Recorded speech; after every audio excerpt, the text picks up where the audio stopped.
जय हिंद दोस्तों, बहुत स्वागत है आप सभी का फोर्स एमपीपीएससी के इस यूट्यूब चैनल पर।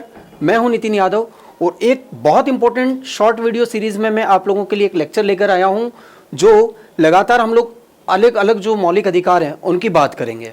और आज पहला मौलिक अधिकार मैं आप लोगों के लिए लेकर आया हूँ, है ना। ये ना केवल तैयारी करने वाले बच्चों के लिए इम्पोर्टेंट है, बल्कि हर नागरिक को भी अपने इन अधिकारों का ज्ञान जरूर होना चाहिए। भारतीय नागरिक होने के नाते भी, है ना, एक प्रबुद्ध नागरिक होने के नाते भी हमें इनके बारे में जानकारी होनी जरूरी है।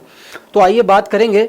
सबसे पहले हम लोग बात करते हैं कि एक नज़र डाल रहे हैं अनुच्छेद 14 से लेकर 18 तक, जो समानता का अधिकार है ना, right equality under article 14 to 18 at a glance. इसको हम लोग एक नज़र में देखने की कोशिश करते हैं। मैं आपको अपने तरीके से समझाने की इसको कोशिश करूँगा, ठीक है। तो जरूर आप कमेंट करके बताइएगा कि आपको कितना ये समझ में आया। देखिए, सबसे पहले अनुच्छेद 14 की हम लोग बात करते हैं।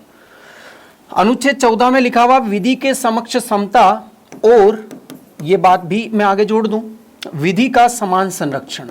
विधि का समान संरक्षण, आप इस चीज को बहुत अच्छे से समझिए।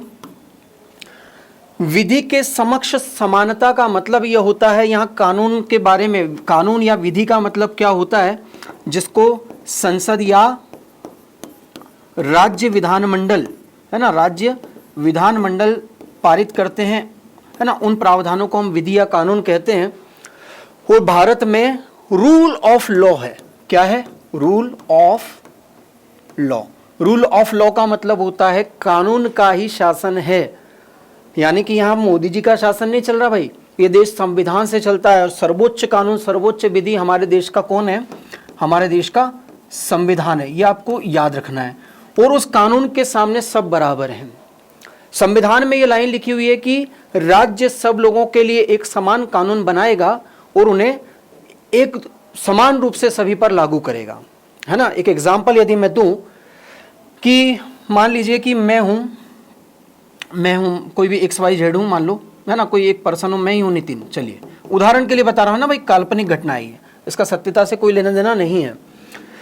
और एक तरफ है सलमान भाई अपने, है ना, सलमान खान जो कि एक प्रसिद्ध बॉलीवुड सेलिब्रिटी है। अब मान लीजिए कि उन्होंने एक काले हिरण का शिकार कर दिया और मैंने भी एक काले हिरण का शिकार कर दिया। उदाहरण के लिए, मैं ऐसा कभी नहीं करूंगा लेकिन मैं बता रहा हूं। तो किसको ज्यादा सजा मिलेगी? तो आपको बिल्कुल क्लियर है ये चीज कि दोनों को ही बराबर सजा मिलेगी, है ना। चूंकि मैं सिर्फ एक आम इंसान हूं तो मुझे ज्यादा सजा मिल जाएगी, या सलमान खान एक सेलिब्रिटी है तो उनको ज्यादा सजा नहीं मिलेगी, मेरी तुलना में उनके साथ रियायत होगी, है ना। ऐसा नहीं होगा। कानून सबके लिए एक समान है। इसी को कहते हैं रूल ऑफ लॉ। विधि का शासन है। यहाँ शासन किसी व्यक्ति का नहीं है, कानून की नज़र में सब एक समान है।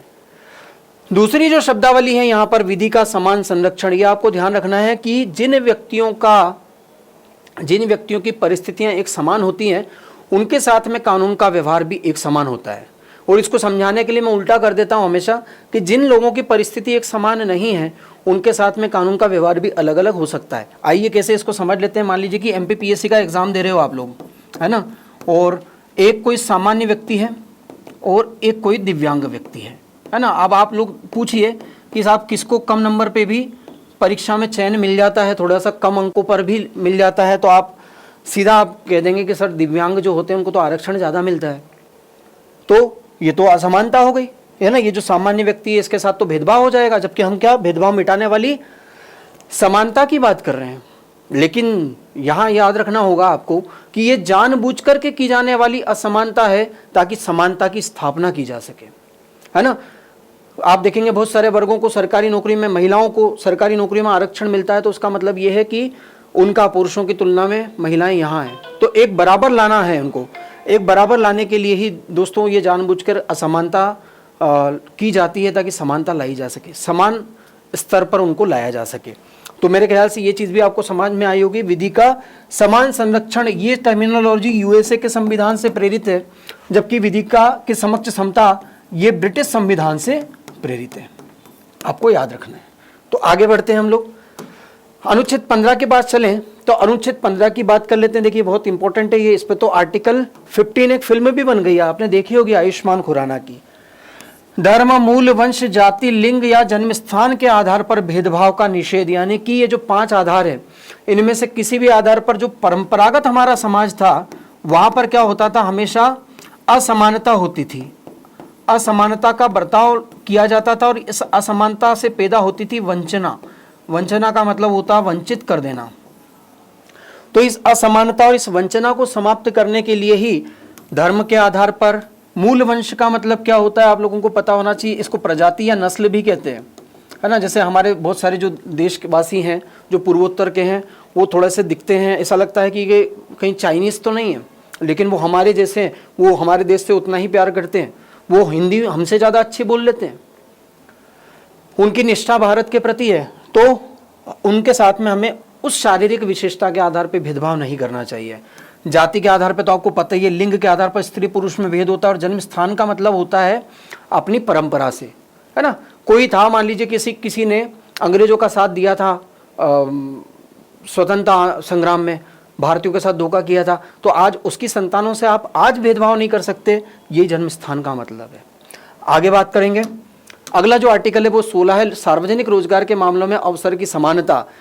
यानी कि राज्य की जितनी भी नौकरियां होती है ना, सार्वजनिक रोजगार का मतलब सरकारी नौकरी होती है दोस्तों, तो इसमें जो भी निर्धारित योग्यता होती है, खास तौर से उनका संबंध किससे होता है, एक तो आपकी शिक्षा से, आपके शैक्षणिक स्तर से, दूसरा आपकी शारीरिक योग्यता से, शारीरिक योग्यता से।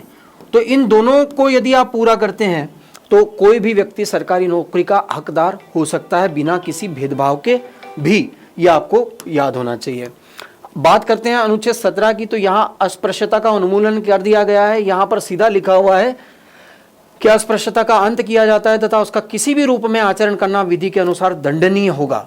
ठीक है, ये आप लोगों को मालूम होना चाहिए कि अस्पृश्यता, छुआछूत, अनटचेबिलिटी कास्ट के आधार पर जो होती थी वो भारत की एक बहुत बड़ी सामाजिक बुराई थी, और उसको समाप्त करने के लिए ये आर्टिकल लाया गया है। इसी के आधार पर 1955 का सिविल राइट्स प्रोटेक्शन एक्ट भी पारित किया गया है। आगे बढ़ते हैं। अंतिम अनुच्छेद 18, जिसमें उपाधियों का अंत कर दिया गया है।